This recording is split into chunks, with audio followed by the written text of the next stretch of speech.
Hello guys, welcome back to my YouTube channel. Guys आज का video काफ़ी important होने वाला है क्योंकि आज हम बात करने वाले हैं रेलवे भर्ती परीक्षा 2025 के लिए सामान्य अध्ययन के कुछ ऐसे महत्वपूर्ण प्रश्नों की जो आपकी आगामी परीक्षा RRB NTPC, railway technician, railway group D, UP police या अन्य किसी गवर्नमेंट एग्जाम भर्ती परीक्षा के लिए अति महत्वपूर्ण होने वाले हैं। साथियों, इस वीडियो में हमने सभी ऐसे महत्वपूर्ण प्रश्नों को लिया है जो बार बार परीक्षाओं पूछे जाते हैं। चलिए तो हम स्टार्ट करते हैं। हमारा पहला क्वेश्चन है, साथियों हमारा पहला क्वेश्चन कहता है कि लोकसभा के सदस्यों का कार्यकाल होता है। इसे पूछा गया कि जो लोकसभा के सदस्य होते हैं उनका कार्यकाल कितने वर्ष का होता है। तो लोकसभा के सदस्यों का कार्यकाल 5 वर्ष का होता है। कितने? जो लोकसभा के सदस्य होते हैं उनका कार्यकाल 5 वर्ष का होता है। तो इसका राइट आंसर ऑप्शन ए होगा। साथियों, संसद है जो राष्ट्रपति, लोकसभा और राज्यसभा से मिलकर बनी होती है, जिसमें लोकसभा का कार्यकाल 5 वर्ष का होता है और राज्यसभा का कार्यकाल 6 वर्ष का होता है। ठीक है, तो इसका राइट आंसर होगा ऑप्शन ए 5 वर्ष। हमारा अगला क्वेश्चन है, जब राष्ट्रपति लोकसभा विघटित करता है तो क्या उसे न्यायालय द्वारा चुनौती दी जा सकती है।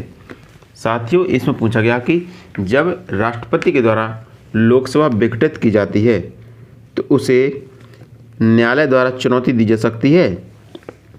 आपको बताना है कि चुनौती दी जा सकती है या नहीं दी जा सकती। तो यह चुनौती नहीं दी जा सकती। जब राष्ट्रपति लोकसभा को विघटित करता है तो उसको न्यायालय द्वारा चुनौती नहीं दी जा सकती है। ठीक है, तो इसका राइट आंसर ऑप्शन डी होगा। हमारा अगला क्वेश्चन है, लोकसभा की समय अवधि 5 वर्ष के बाद 1 वर्ष के लिए बढ़ाई जा सकती है, कब। इससे पूछा गया कि जो लोकसभा की समय अवधि है वो 5 वर्ष है, मतलब 5 वर्ष का कार्यकाल है, उसका कार्यकाल 1 वर्ष के लिए कब बढ़ाया जा सकता है। ठीक है, तो उसका कार्यकाल 1 वर्ष के लिए राष्ट्रीय आपातकाल की स्थिति में उसका कार्यकाल 1 वर्ष के लिए बढ़ाया जा सकता है। तो इसका राइट आंसर ऑप्शन सी होगा। हमारा अगला क्वेश्चन है, कोई भी सदस्य लोकसभा का चुनाव लड़ सकता है यदि उसकी आयु न्यूनतम है। इससे पूछा गया कि लोकसभा सदस्य की न्यूनतम आयु कितनी है। तो लोकसभा सदस्य के लिए न्यूनतम आयु 25 वर्ष पूरे होना चाहिए। कितनी? 25 वर्ष होनी चाहिए। तो इसका राइट आंसर ऑप्शन बी होगा। हमारा अगला क्वेश्चन है, दल बदल से कौन सी अनुसूची संबंधित है। इससे पूछा गया कि दल बदल कानून से कौन सी अनुसूची संबंधित है। तो दल बदल से संबंधित 10वीं अनुसूची संबंधित है। कौन सी? 10वीं अनुसूची है जो दल बदल से संबंधित है। तो इसका राइट आंसर ऑप्शन बी होगा। हमारा अगला क्वेश्चन है, दल बदल से संबंधित संशोधन है। इसे पूछा गया कि दल बदल से संबंधित कौन सा संशोधन किया गया था। दल बदल अधिनियम से संबंधित 52वां संविधान संशोधन अधिनियम है। कौन सा? 52वां संविधान संशोधन किया गया था दल बदल से संबंधित। इसका उल्लेख 10वीं अनुसूची में, किसमें?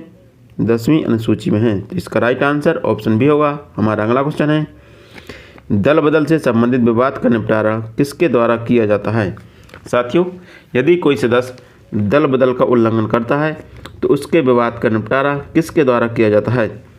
यदि संसद में कोई भी सदस्य है, मतलब लोकसभा में या राज्यसभा में कोई भी सदस्य है, तो उसके दल बदल से संबंधित कोई विवाद है तो उसका निपटारा लोकसभा में लोकसभा अध्यक्ष के द्वारा किया जाता है। ठीक है, यदि वह मामला लोकसभा का है तो लोकसभा अध्यक्ष के द्वारा किया जाएगा। यदि वह मामला राज्यसभा का है तो राज्यसभा सभापति के द्वारा उसका निर्णय किया जाएगा। तो इसका राइट आंसर ऑप्शन ए होगा। हमारा अगला क्वेश्चन है, संसद सदस्यों को शपथ कौन दिलाता है। इससे पूछा गया है जो संसद के सदस्य होते हैं उनको शपथ कौन दिलाता है। ठीक है, तो संसद सदस्यों को शपथ है जो राष्ट्रपति के द्वारा दिलाई जाती है। किसके द्वारा? राष्ट्रपति के द्वारा संसद सदस्यों को शपथ दिलाई जाती है। तो इसका राइट आंसर ऑप्शन बी होगा। हमारा अगला क्वेश्चन है, संसद ने संसद सदस्यों के वेतन पेंशन भत्ते अधिनियम लागू किया। इससे पूछा गया कि संसद ने संसद सदस्यों के वेतन पेंशन भत्ता अधिनियम कब लागू किया। संसद ने संसद सदस्यों के वेतन भत्ते एवं पेंशन अधिनियम है जो 1954 ईस्वी में लागू किया। कब किया? 1954 ईस्वी में लागू किया। तो इसका राइट आंसर ऑप्शन ए होगा। हमारा अगला क्वेश्चन है, लोकसभा के अध्यक्ष को अध्यक्ष पद की शपथ कौन दिलाता है। इससे पूछा गया कि जब लोकसभा अध्यक्ष का चुनाव होता है तो उस अध्यक्ष पद की शपथ कौन दिलाता है। ठीक है, तो उस अध्यक्ष पद की शपथ कोई नहीं दिलाता क्योंकि लोकसभा अध्यक्ष है जो एक संसद सदस्य के रूप में शपथ लेता है, ना कि लोकसभा अध्यक्ष के रूप में। तो इसका राइट आंसर होगा इनमें से कोई नहीं। ठीक है, जो लोकसभा अध्यक्ष होता है वह एक संसद सदस्य के रूप में शपथ लेता है, ना कि वह लोकसभा अध्यक्ष के रूप में। तो इसका राइट आंसर ऑप्शन डी होगा। हमारा अगला क्वेश्चन है, लोकसभा अध्यक्ष और उपाध्यक्ष को वेतन दिया जाता है। इसमें से पूछा गया कि जो लोकसभा अध्यक्ष और उपाध्यक्ष का वेतन है वह किस निधि से दिया जाता है। तो लोकसभा अध्यक्ष और उपाध्यक्ष का वेतन है जो भारत की संचित निधि से दिया जाता है। कहाँ से? भारत की संचित निधि से दिया जाता है। और लोकसभा अध्यक्ष और उपाध्यक्ष के वेतन का निर्धारण है जो संसद के द्वारा किया जाता है। किसके द्वारा? वेतन का निर्धारण जो संसद के द्वारा किया जाता है और इसका संचित निधि से दिया जाता है। तो इसका राइट आंसर ऑप्शन ए होगा। हमारा अगला क्वेश्चन है, राज्यसभा के सभापति का वेतन कितना होता है। इससे पूछा गया कि जो राज्यसभा का सभापति होता है उसका वेतन कितना होता है। तो राज्यसभा के सभापति का वर्तमान में वेतन है लगभग 4 लाख रुपया प्रतिमाह। ठीक है, जो राज्यसभा का सभापति होता है उसका वेतन लगभग 4 लाख रुपया प्रतिमाह है। तो इसका राइट आंसर ऑप्शन ए होगा। साथियों, आपको बताना है कि राज्यसभा का सभापति कौन होता है, पदेन सभापति कौन होता है। ठीक है, हमारा अगला क्वेश्चन है, लोकसभा के अध्यक्ष के चुनाव की तारीख कौन तय करता है। इससे पूछा गया कि लोकसभा के अध्यक्ष का चुनाव है वह कब होगा, इसकी तारीख कौन तय करता है। तो इसकी तारीख राष्ट्रपति के द्वारा तय की जाती है कि लोकसभा अध्यक्ष का चुनाव कब होगा। तो इसका राइट आंसर ऑप्शन ए होगा। हमारा अगला क्वेश्चन है, लोकसभा अध्यक्ष अपना त्यागपत्र देता है। इससे पूछा गया कि जो लोकसभा अध्यक्ष है वह अपना त्यागपत्र किसको देता है। तो लोकसभा अध्यक्ष अपना त्यागपत्र है जो लोकसभा के उपाध्यक्ष को देता है। किसको? लोकसभा के उपाध्यक्ष को अपना त्यागपत्र देता है। तो इसका राइट आंसर ऑप्शन सी होगा। हमारा अगला क्वेश्चन है, जब लोकसभा विघटित होती है तो लोकसभा अध्यक्ष अपना पद नहीं त्यागता। इससे पूछा गया कि जब लोकसभा विघटित हो गई, ठीक है, तो लोकसभा अध्यक्ष है जो अपना त्यागपत्र कब तक नहीं त्यागता। तो लोकसभा अध्यक्ष अपना त्यागपत्र तब तक नहीं त्यागेगा जब तक नई लोकसभा गठित नहीं हो जाती है और उसकी पहली बैठक नहीं होती, तब तक वह अपना त्यागपत्र नहीं त्यागता है। तो इसका राइट आंसर ऑप्शन सी होगा। हमारा अगला क्वेश्चन है, लोकसभा के मुख्य प्रवक्ता के रूप में काम करता है। इससे पूछा गया कि लोकसभा के मुख्य प्रवक्ता के रूप में कौन काम करता है।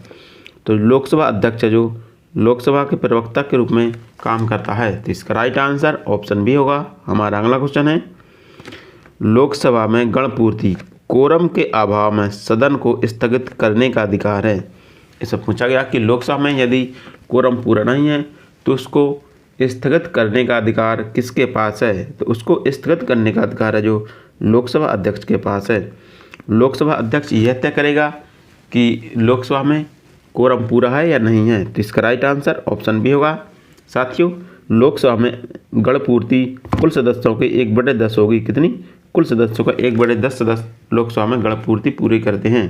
यदि इतने सदस्य नहीं हैं तो सदन को स्थगित करने का अधिकार लोकसभा अध्यक्ष को है। तो इसका राइट आंसर ऑप्शन बी होगा। हमारा अगला क्वेश्चन है, धन विधेयक पर अंतिम निर्णय किसका होता है। इससे पूछा गया कि जो धन विधेयक होता है इसका अंतिम निर्णय किसके पास होता है या किसका होता है। तो धन विधेयक पर अंतिम निर्णय लोकसभा अध्यक्ष का होता है। किसका? लोकसभा अध्यक्ष का होता है। लोकसभा अध्यक्ष यह तय करेगा कि कौन सा विधेयक धन विधेयक है या नहीं है। तो इसका राइट आंसर ऑप्शन बी होगा। हमारा अगला क्वेश्चन है, कोई भी विधेयक धन विधेयक है या नहीं, इसका निर्धारण कौन करता है। साथियों, यहाँ पर विधेयक होगा, कोई भी विधेयक धन विधेयक है या नहीं, इसका निर्धारण किसके द्वारा किया जाता है। यदि साथियों कोई विधेयक धन विधेयक है या नहीं, इसका निर्धारण लोकसभा अध्यक्ष के द्वारा किया जाता है। किसके द्वारा? लोकसभा अध्यक्ष के द्वारा किया जाता है। जिसका राइट आंसर ऑप्शन बी होगा। हमारा अगला क्वेश्चन है, लोकसभा के उपाध्यक्ष होता है। इसमें पूछा गया कि जो लोकसभा में उपाध्यक्ष होता है वह कौन होता है। तो जो लोकसभा में उपाध्यक्ष होता है जो विपक्षी दल का नेता होता है या विपक्षी दल का नेता होता है जो लोकसभा उपाध्यक्ष होता है, और सत्ताधारी दल का नेता होता है वो लोकसभा का अध्यक्ष होता है। ठीक है, तो इसका राइट आंसर ऑप्शन बी होगा। हमारा अगला क्वेश्चन है, लोकसभा अध्यक्ष और उपाध्यक्ष के पद का सृजन किया गया। इससे पूछा गया कि लोकसभा अध्यक्ष और उपाध्यक्ष का पद का सृजन कब किया गया था। साथियों, लोकसभा अध्यक्ष और उपाध्यक्ष के पद का सृजन कब किया गया आपको बताना है। तो लोकसभा अध्यक्ष और उपाध्यक्ष के पद का सृजन है जो 1921 ईस्वी में किया गया था। कब किया गया था? 1921 ईस्वी में किया गया था। इसको पहले अध्यक्ष को प्रेसिडेंट कहा जाता था। क्या कहा जाता? पहले इसको प्रेसिडेंट कहा जाता था और उपाध्यक्ष को डिप्टी प्रेसिडेंट कहा जाता। क्या? डिप्टी प्रेसिडेंट कहते थे। इन्हीं को हम अध्यक्ष और उपाध्यक्ष कहते हैं। ठीक है, तो लोकसभा अध्यक्ष और उपाध्यक्ष के पद का सृजन है जो 1921 ईस्वी में किया गया था और यह परंपरा 1947 तक चली आई। मतलब 1947 तक अध्यक्ष को प्रेसिडेंट और उपाध्यक्ष को डिप्टी प्रेसिडेंट कहते आ रहे हैं और 1947 के बाद उनको अध्यक्ष और उपाध्यक्ष कहने लगे। ठीक है, तो इसका राइट आंसर ऑप्शन बी होगा। हमारा अगला क्वेश्चन है, स्वतंत्र भारत के प्रथम लोकसभा अध्यक्ष कौन थे? इस पर पूछा गया कि स्वतंत्र भारत के प्रथम लोकसभा अध्यक्ष कौन थे? तो स्वतंत्र भारत के प्रथम लोकसभा अध्यक्ष जी.बी. मवलंकर थे। कौन थे? जी.बी. मवलंकर स्वतंत्र भारत के प्रथम लोकसभा अध्यक्ष थे। तो इसका राइट आंसर ऑप्शन बी होगा।